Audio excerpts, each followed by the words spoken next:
Welcome to Receptive Solution, your one-stop solution to travel, work, study, and settle abroad. So, how much money you actually require to immigrate to Canada in 2024 under Express Entry?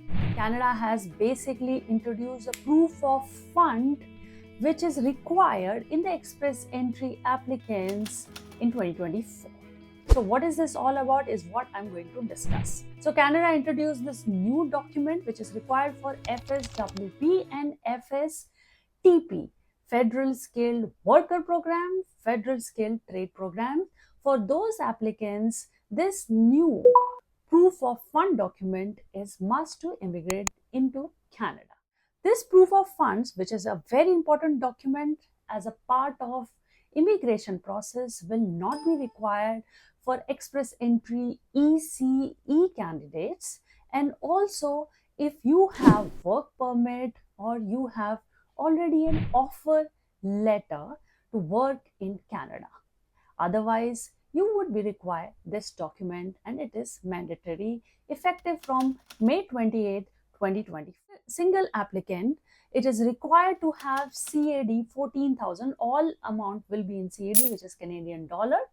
So it is for single applicant 14,690 now, which was previously 13,757.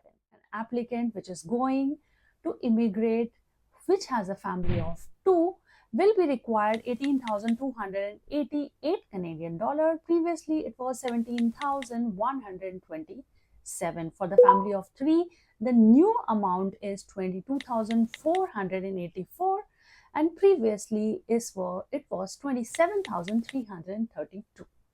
For the family of 4, it is now 27,297. Previously, it was 25,564 Canadian dollars. For the family of 5, the new amount is 30,690, and previously it was 28,994.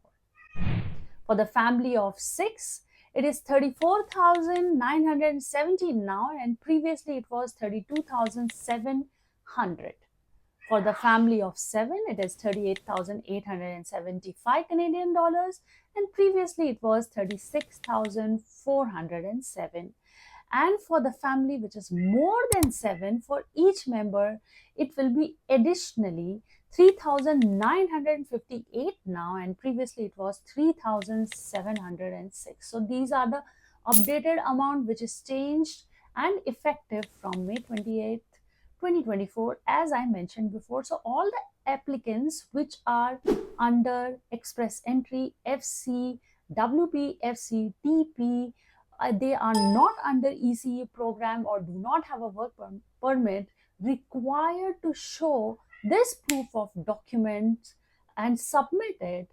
And it is also to note that this document must be acceptable to the IRCC only when it is issued from a bank or a financial institution. So it is very, very important that a document have its authenticity.